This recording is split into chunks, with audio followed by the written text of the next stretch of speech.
અને ચોથા વર્ષે મેઘ આ પરમાર્થ ને કારણે ચારો ધરિયા દેહ સદગુરુ।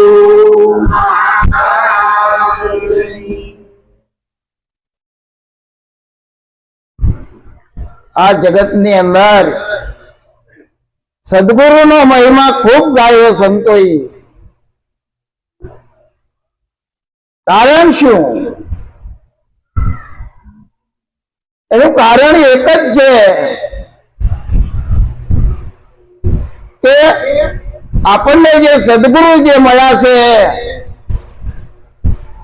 કારણ એ જે સદગુરુ જે આપણને મળ્યા છે એની આપણને એવો માર્ગ આપણને બતાવી દીધો કે જન્મ અને મરણના ચક્કરમાંથી આપણે જો આપણામાં નીકળવું હોય તો આપણને રસ્તો બતાવી દીધો। કારણ કે ભગવાન જો પણ આપણને કોઈ મળી જાય તો ખરેખર ભગવાન આપણને ભૂખ સુખ સંપત્તિ આપે, ધન દોલત આપે, પણ જે આપણા જન્મ અને મરણના ચક્કરમાં જે 184 ફેરામાં આપણે ફરતા ફરતા જન્મથી આવીએ છીએ, એ જન્મ મરણના ફેરામાંથી ભગવાન આપણને છોડાવી શકતા નથી। ત્યારે એ જો ફેરામાંથી છોડાવવા વાળા હોય તો એક આપણને એ મળ્યા એ સદગુરુ છે। તો આપણે પહેલા સદગુરુને ઓળખવા પડશે કે આ સદગુરુ કહેવા કોને?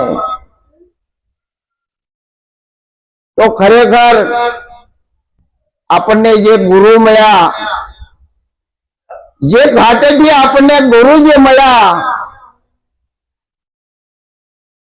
એ જે ઘાટેથી મળ્યા છે એ ઘાટની બલિહારી છે, એની પૂંજવા લાયક છે, એની સેવા કરવા લાયક છે, અને એનો પડ્યો બોલ ઝીલવા લાયક છે। પણ એ તો ઘાટે છે, પણ આપણને જે ગુરુજી છે એ તો અઘાટ છે।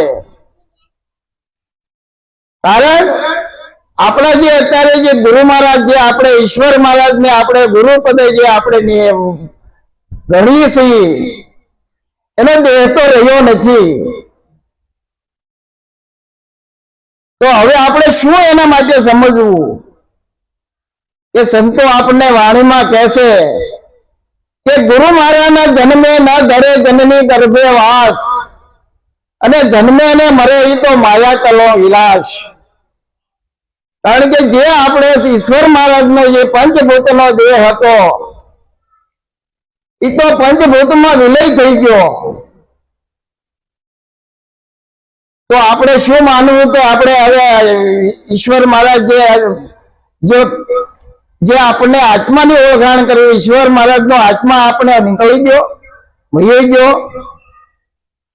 કારણ કે ત્યાં આપણે સંતોએ કીધું છે કે આત્મા ક્યારેય જન્મતો નથી, આત્મા મળતો નથી, આત્મા જતો નથી, આત્મા આવતો નથી। એવો નિર્ગુણ નિરાકાર બ્રહ્મ તત્વ છે એને આત્મા કીધો છે।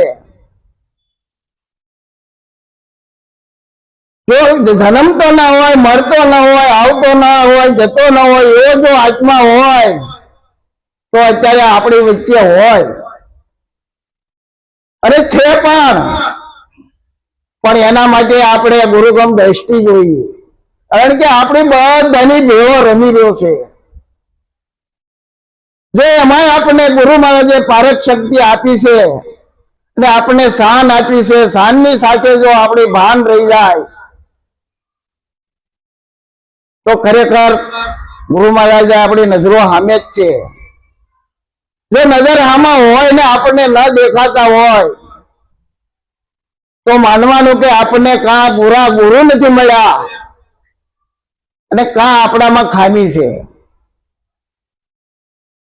કારણ કે આ જે સંતો જે કહી ગયા, સંતો જે અનુભવથી કહી ગયા એ વાત કોઈ ખોટી ના હોય, પણ છતાંય આપણને ન દેખાતા હોય તો આપણામાં કઈક ખામી છે, એ ખામી આપણે કાઢવાની છે।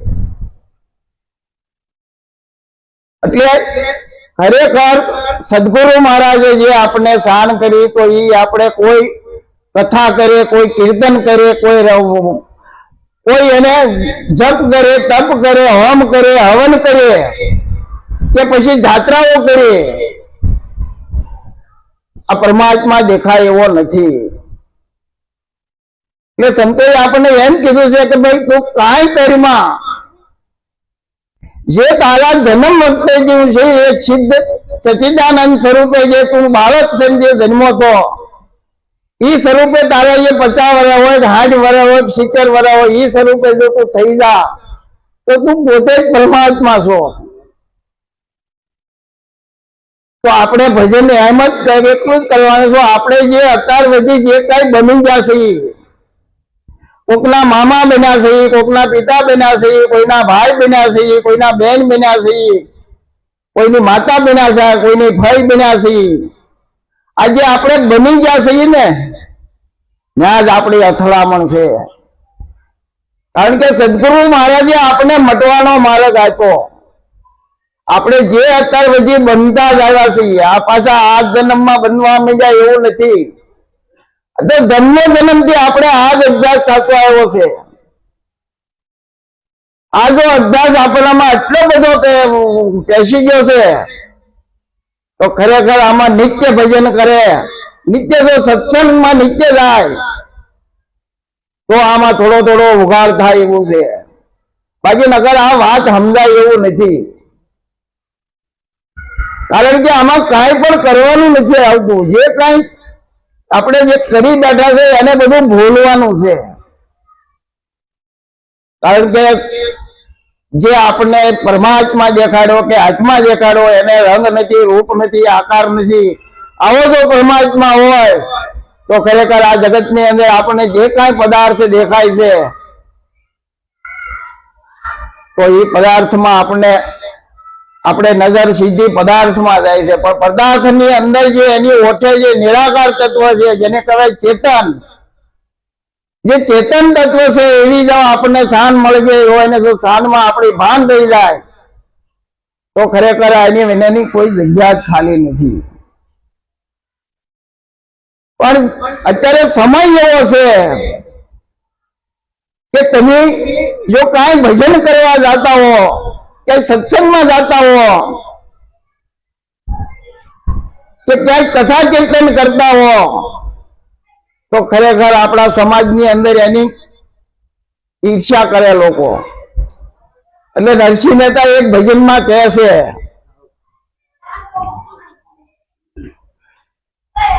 દુર્મતિ યાદ આવે, દુર્મતિ યાદ થઈ આવે, શાણા થઈ સમાધાવે રે, આ પ્રેમ ભક્તિમાં ભંગ પડાવી અજ્ઞાન યાદળ લાવે રે, દુર્મતિયા ડાયા થઈ આવે. દુર્મતિયા ડાયા થઈ આવે એ દુર્મતિયા કોને કીધા? કારણ કે આપણને જે ભક્તિ બતાવી છે અંતર્મુખની ભક્તિ બતાવી છે. જયારે આપણને સદગુરુ મહારાજે એમ જાણ કરી કે તું પાછો વળીને જો, તારા ઘટ પિત્તળ ની અંદર રહેલો જે પરમાત્મા છે એ જ આખા વિશ્વનું કામ કરી રહ્યો છે. આજે આપણને શાન બતાવી છે પણ એ શાન ની જો ભાન હોય તો આપણને ખરેખર આ પાછા વળવાનો રસ્તો મળે. પણ જ્યાં સુધી શાન નથી ત્યાં સુધી બધી આપણે બહારનું જે વિસ્તારમાં જે કઈ આપણી નજરની સામે દેખાય છે એને બધું આપણે ભરી લેતા છીએ. એટલે દુર્મતિ, એટલે ન્યા દુર્મતિ આપણે કોઈ પણ ને આપણે જયારે સત્સંગમાં નતા જતા, આપણને ત્યાં સુધી ગુરુ મહારાજ ની શાન નથી ત્યાં સુધી આપણે કોઈ પણ ને પૂછતા ત્યારે આપણને એમ કહેતા કે ભાઈ તમે જપ કરો તો ભગવાન મળે, કોઈ તપ કરો તો ભગવાન મળે, કોઈ જાત્રા કરો તો ભગવાન મળે. આવું બધું જ કરતા. આ બધી દુર્મતિ કહેવાય. એટલે દુર્મતિયા ડાયા થયા. જેની વૃત્તિ જે બહાર છે તો તમે જયારે ભજનમાં જાઓ ને તો એમ કે જો આલા ભજનમાં ડાયા થઈને આવે, સારા થઈને સમજાવે કે ભક્તિ કરવી આપણું કામ નથી. એ તો સાધુ મહાત્માનું કામ છે, આપણું થોડું કામ છે. આપણે તો ધંધો કરતા, બાળ બચ્ચાને મોટા કરવાના, એ આપણું કામ છે. એટલે આપણે એ સમજાવવા આવે સામે આવી કે પ્રેમ ભક્તિમાં ભંગ પડાવવા. આપણે જે પ્રેમ, જે આપણે ગુરુ મહારાજ સાથે આપણે જે પ્રેમ સંબંધ બાંધ્યો, સદગુરુ મહારાજે કે પ્રેમ સંબંધ જે આપણે બંધાવ્યો, પ્રેમ સંબંધમાં ભક્તિમાં ભંગ પડાવે અને સાણા થઈ સમજાવે, અજ્ઞાન આગળ લાવે. કારણ કે અજ્ઞાન કોને કીધું છે? એ કે એમ તમે ભક્તિ કરી જાઓ, ધંધો કરતા કરતા ભક્તિ કરો, એમ થોડું તમને ભગવાનની પ્રાપ્તિ થાય. એ કે એ ભક્તિ કરવી આપણું કામ નહીં. અને ભગવાન તો કયા આવી વાતો કરે, ભગવાન નથી મળી જવાના. એને તો મધ્ય કઈક હોમ કરવા પડે, હવન કરવા કરે, તીર્થ કરવા પડે. એટલે આવું અજ્ઞાન આપણે કે અજ્ઞાન આગળ લાવે. પછી હું કે આપણા કોળામાં કોઈ ન કીધું તે આપણે કેમ કરીએ રે, ભેરાગી થઈ નાટક નાચીએ, તુલસી તિલક કેમ ધરીએ રે, ધૂરમતિયા ડાયા થઈ આવે, ધૂરમતિયા ડાયા થઈ આવે, શાણા થઈ સમજાવે રે, ધૂરમતિયા ડાયા થઈ આવે. આપણા કુળમાં કોઈએ ન કીધું, ત્યાં એમ કે આપણા કુળમાં છે કોઈ ભગત એવો થયો કે તું એક ભગત નો દીકરો થયો એટલે તું ભજન માં જાશો, તને ભગવાન એમ મળી જાવ ને? ખરેખર આ બધા આપણા અનુભવની વાત છે. આપણને આવા માણસો મળે છે કે આપણા કોળમાં કોઈએ ન કીધું, આપણે કેમ કરી કે ઈ કરવું, જે ભક્તિ કરવી, ટીલા ટપકા કરવા, માળા પહેરવી, આપણું કામ નથી. એ તો સાધુ મહાત્માને છે, ઋષિ મુનિ થઈ ગયા, ઈ કે ઈ થઈ ગયા. આપણે અત્યારે આ કળકાળ ની અંદર કોઈથી થાય એવું નથી. આવું આપણને ભણાવે. વૈરાગી થઈ નાટક નાચીએ. કારણ કે વૈરાગ એટલે જે કોઈ વસ્તુ આપણી પાસે હોય છતાં એમાં આપણને મળે અથવા ન મળે, પણ એમાં આપણને આસક્તિ ન હોય. કદાચ મળે હોય ને વહી જાય ને તો એમાં આસક્તિ ન હોય. મળે એમાં સંતોષ ને ન મળે એમાં સંતોષ, આવું હોય ને વૈરાગ કહેવાય. વૈરાગી થઈને નાટક નાચીએ, તુલસી તિલક કેમ ધરીએ, કે કપાળે ચાંદલો કરીએ અને તુલસીની માળા પહેરીએ, આ બધું આપણને ન શોભે. એમ આપણને આ જે સંસાર વ્યવહારને જીવો છે ને, આપણને આવું કે. કારણ કે આ કોઈથી સહન ન થાય. કારણ કે જ્યાં સુધી આ જે આમાં કઈ કારણનું કારણ છે કે આપણે જે માર્ગ પરમાત્મા જે બતાવ્યો છે એ કારણ કે મુક્તિનો માર્ગ છે. મુક્તિનો માર્ગ એટલે આમાં કઈ કરવાનું નથી આવતું. એટલે ત્યાં બધાને એમ થાય કઈ કરવાનું નહીં, ભગવાન થોડા મળી જાય.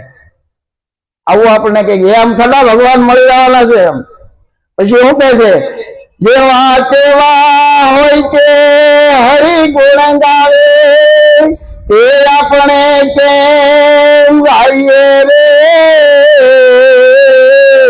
રામ કૃષ્ણની કથા થાય જ્યાં, ત્યાં આપણે નવ જઈએ રે, ધૂરમતિયા ડાયા થઈ આવે, ધૂરમતિયા ડાયા થઈ આવે, શાળા દઈ સમજાવે રે, ધૂરમતિયા ડાયા થઈ આવે.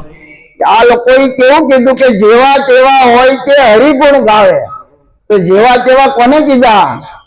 કે આ સાધુ મહાત્મા જે ઘરે ઘરે જે પૈસા ઉઘરાવા મળે, આશ્રમે આશ્રમે, આ આશ્રમે ઓલે આશ્રમે, આ આશ્રમ ઓલે આશ્રમે, આજે જાય છે જે સાધુ સાંજમાં જે સંન્યાસી બની ગયા એને જેવા તેવા કીધા. ઈ કે આપણથી થોડું થાય એમ.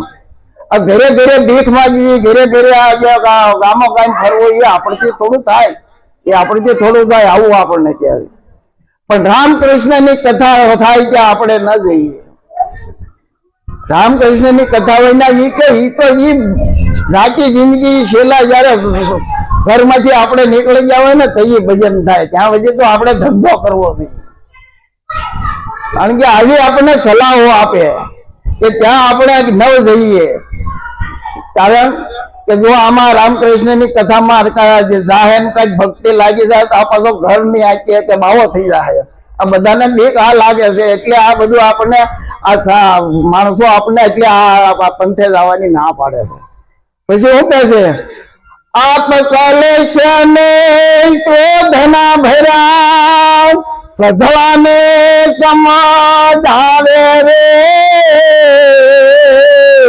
આ ધમકી કરના માર પડે ત્યારે, આ ધમકી કરના માર પડે ત્યારે આડો કોઈ નવ આવે રે, દુરમતિયા ડાયા થઈ આવે, દુરમતિયા ડાયા થઈ આવે, શાણા થઈ સમજાવે રે, દુરમતિયા ડાયા થઈ આવે. કારણ કે આપ કલેશ ને ક્રોધમાં ભર્યા. ખરેખર જોવો ને તમે એવા માણસોને અભિમાન એટલું બધું હોય ને કે વતાવા ન થાય કે હું જ બધું કરું, મારીથી જ થાય બધું, આ બધું આ વ્યવહાર ઘરનો બધો હું જ કરી શકું, આ કુટુંબ પરિવારનો બધો વ્યવહાર હું જ કરી શકું. આવો તો એમ ક્રોધ હોય, ક્રોધ હોય કે આપ કલેશ ને ક્રોધ ના ભર્યા સગળાને પાછા સમજાવે, બધાને પાછા સમજાવે કે ભક્તિ કરવી હોય તો આમ કરવું પડે, ભક્તિ કરવું તો આમ બધા સહન કરવું પડે, આમ કરવું પડે, તેમ કરવું, બધાને સહરે, પણ પોતે કાંઈ લક્ષમાં લે નહીં. કારણ કે ક્યારે કે ધમકી કરના માર પડે ત્યારે, ત્યાર ધમકી કર કોને કીધા કે જે આપણે આ યાતના આપે, કે જે મૃત્યુ લોકમાં જાય પછી આપણે ગરુડ પુરાણમાં કહે છે ને કે તને જમણા લઈ જાય, મારશે ને પરુની નદીમાં નાખશે, પછી ગાય આવશે ને પૂછડું પકડી છે ને તને બહાર કાઢી નાખશે. આ જે યાતના આપે ને આને જનકી કીકર કીધા છે. ત્યારે આડો કોઈ નહીં આવે કે તું આ બધું કરીશો ને, પણ જયારે તને પરમાત્માના ઘરે તને લઈ જાય ને આ જમના કીકરો તને મારશે ને કોઈ આડો નહીં આવે. પછી હું કે કોને તજશે તે હરિને ભજશે, સેજે સંસારનો મેળું રે, ભલે નરસૈયો હરી તેને મળશે, ભણે નરસૈયો હરી તેને મળશે, બીજી વાતે વેણું રે, દુરમતિયા ડાયા થઈ આવે, દુરમતિયા ડાયા થઈ આવે, શાણા થઈ સમજાવે રે, દુરમતિયા ડાયા થઈ આવે. આ નરસિંહ મહેતાનું પદ છે. આ એના અનુભવની વાત છે, કારણ કે એની વખતે આવું બધું બન્યું તો આપણે જાણીએ જ છીએ કે 350 નાયકને ઘોડા હતા ને એને કુટુંબમાંથી તૈયાર બહાર કાઢ્યો હતો, અને અત્યારે એના બ્રાહ્મણો કહે છે કે અમારી નાયકમાં થઈ ગયા, તે હતા કેમ કાઢી નાખ્યો તો બારો. એટલે આ નરસિંહ મહેતા એનો અનુભવ લખ્યો છે કે કોઈને તૈસે કે હરીને ભજશે. કારણ કે આમાં જો કુળની પરવા કરી હોય ને કે મને સમાજ શું કહે, મારું કુળ શું કહે, કે આ ભક્તિ કરીશું તો મને કોઈ બોલાવશે નહીં, આવી જો એની ચિંતા કરી હોત ને તો કે કોઈને ભજશે કે હરીને ભજશે અને સંસારના મેણા ખમશે. કારણ કે આ ભક્તિ કરવી હોય ને તો પહેલા તો આપણે સંસારના મેણા ખમવા પડે. કારણ કે આપણામાં જ્યાં સુધી હજી આપણને કોઈ કામ કહે છે એવું મનને અંદર થાય ને ત્યાં સુધી માનવાનું કે આપણને હજી આપણામાં અહંકાર નથી ગયો, એ ખરેખર આ અહંકાર કાઢવાનો છે. આપણો જે આપણા પોતાની અંદર ઘમંડ છે, ક્યાંક મારે બની જવું છે, ક્યાંક મારે થઈ જવું છે, આવો જે આપણામાં પોતાની અંદર અહંકાર છે ને, આ અહંકાર ધીરે ધીરે કાઢવાનો છે. એના માટે જ આ ભજન કીધું છે કે કોઈને તજશે તે હરીને ભજશે, સહેજે સંસારનું મેણું. આવી રીતે જો સંસારનું મેણું રહેશે ત્યારે નરસિંહ મહેતા એમ કહેશે કે હરિ તેને મળશે. આવો જો જેને પોતાના મનની અંદર નક્કી થઈ ગયો ભગવાન એને મળશે. એમ કે છે કે આ કઈ ભગવાન મળવા એ કઈ રેઢા નથી. અરે આપણી નજર સામે છે છતાંય નજરમાં નથી આવતો. તો આજે જો નજરમાં આવતો હોય એ કે એમ કે આપણે કઈ એમ એ કરતો હોય તો આ ઘણા પૈસા વાળા છે, આપણે હાથમાં નથી આવવા દે આમ. એટલે આ તો ભક્તિ કરે પાતાળ ને પ્રગટ હોય આકાશ. આ તો દાબી દુબી ના રહે, આ તો કસ્તુરીની વાસ. કારણ કે આ ભક્તિ છે ને કોઈ દેખાડવાની નથી કે મને હું આ ભક્તિ કરું તો મારા નામ રોશન થાય, સમાજમાં મારું નામ થાય, એ વાત નથી. કારણ કે આ બધો અહમ છે, એ આપણા બધા મનની અંદર આ બધા અહમ કાઢવાના છે. એટલે કે નરસિંહ મહેતા કહે છે કે હરિ એને મળશે.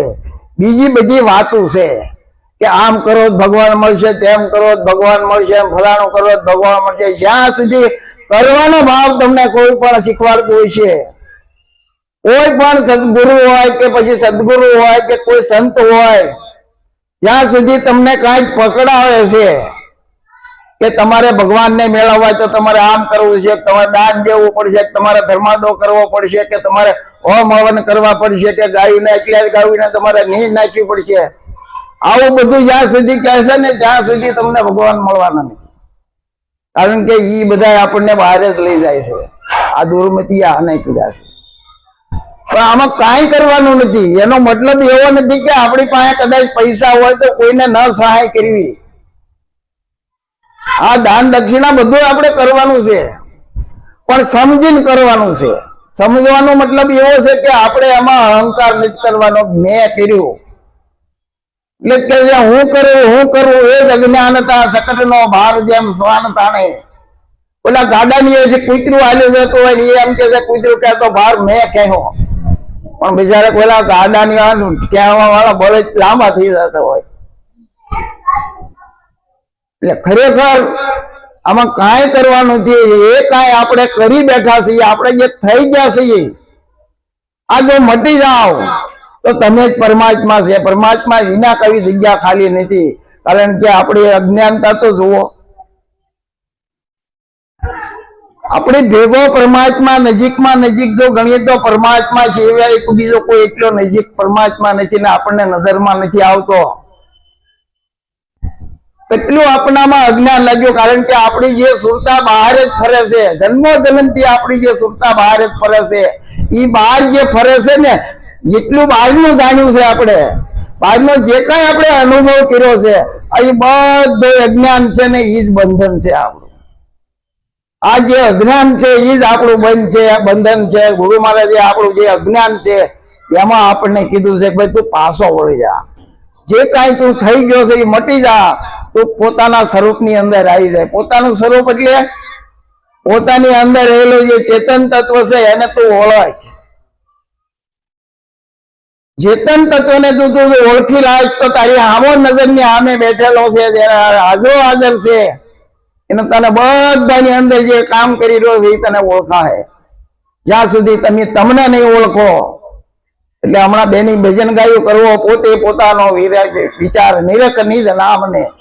એટલે પોતાની અંદર જે નામ રહ્યું છે, રમેલું છે, ને કોઈ ચેતન કીધો છે, કોઈ આત્મા કીધો છે, આપણે મહેનત એ જ કરવાની છે કે આપણે પોતાને ઓળખવાનું છે. આવું જો ધીરે ધીરે આપણે પાછા અંતર્મુખ થાય, જો આપણે પાછા વળીને આપણે અંદર જે બોલી રહ્યો છે એને જો આપણે ઓળખશું તો આપણે ખરેખર એક દિવસ આ પહોંચી જવા એવો માર્ગ છે. કારણ કે એના માટે આપણે મનને સુધારવું પડે એમ છે.